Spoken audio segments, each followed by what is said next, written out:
In the year 2022, worldwide yearly spending on IoT touched $1 trillion for the very first time, and it is expected to keep increasing for any foreseeable future. In order to enter and master this field, first needed step is to understand different technical aspects at an abstract level to build an overarching understanding. Therefore, in this section we will dissect the whole technical spectrum of the Internet of Things in terms of computing devices involved in the paraphernalia, thereby allowing us to comprehend the broader picture.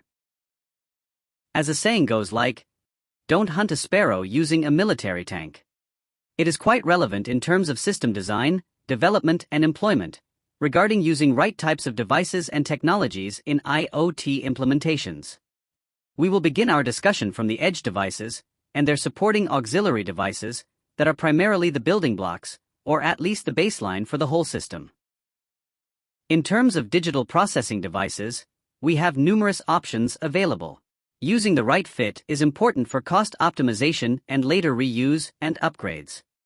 Out of these devices, we will limit our discussion to the first four, namely microprocessors, microcontrollers, system-on-chips, and field programmable gate arrays, for being the most prevalent and building blocks in the IoT ecosystem.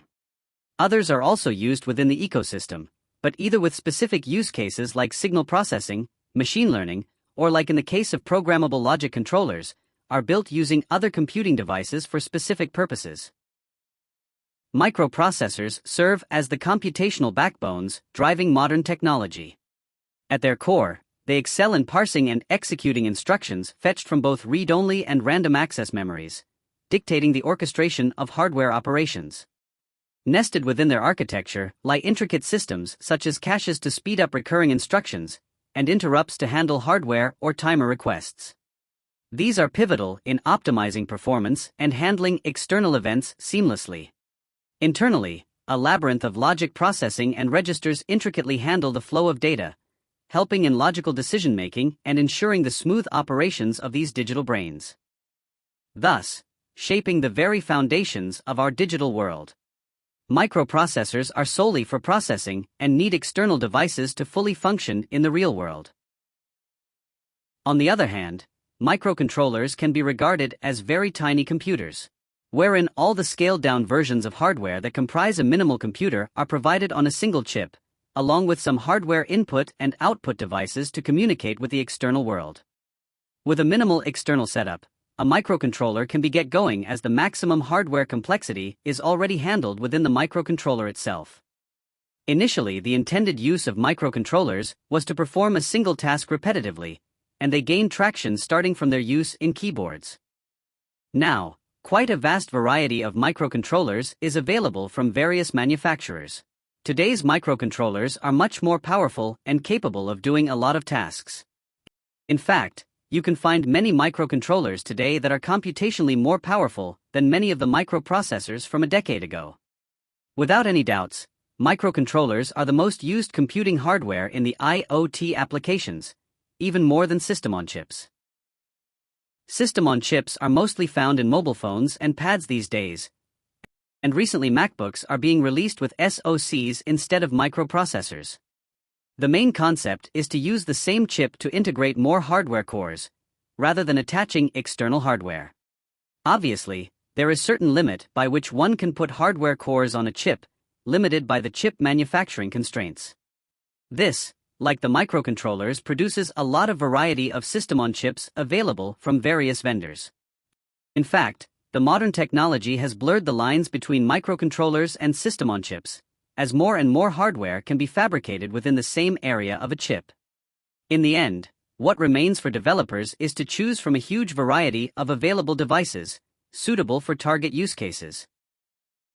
Shown here are some of the examples of microprocessors, microcontrollers, and system-on-chips. I'd encourage you to take a look at this list. That is a small sample of huge number of devices available, especially in the last two categories, as billions of such devices are in use today.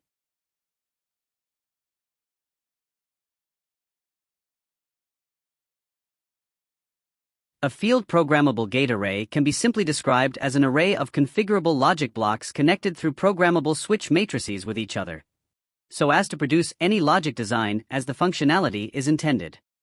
The internal finished logic design is connected with the outside world through input-output blocks.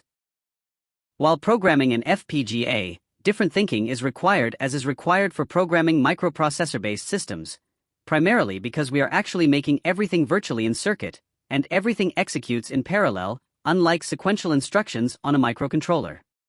That is why there are different languages like Verilog and VHDL that are used to program FPGAs. When navigating the hardware selection process, myriad factors must be weighed to ensure optimal performance and efficiency.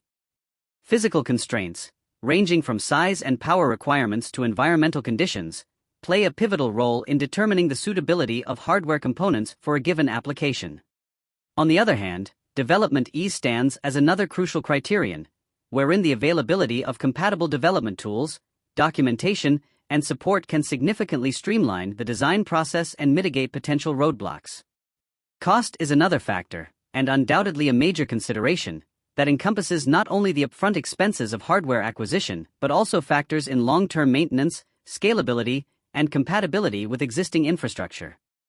Balancing these diverse criteria is essential for crafting robust and cost-effective hardware solutions that meet the unique demands of each IoT project. As a matter of fact, cloud is itself a combination of computing devices but at a large scale, offering multiple services ranging from databases, computing resources, readily made services, and communication channels on a use-as-you-need and pay-as-you-use basis. Several cloud vendors like AWS, Azure, GCP, and OCI offer quite a number of services specifically helping in developing and deploying IoT solutions at scale.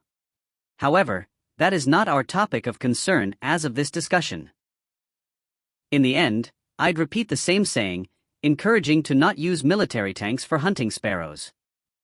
In short, use right amount of computing power for the right needs, whether in terms of deployed hardware devices or the backend private or public cloud resources. You can always leverage cloud computing to fulfill huge computing needs, like image processing, machine learning, and other connectivity backends.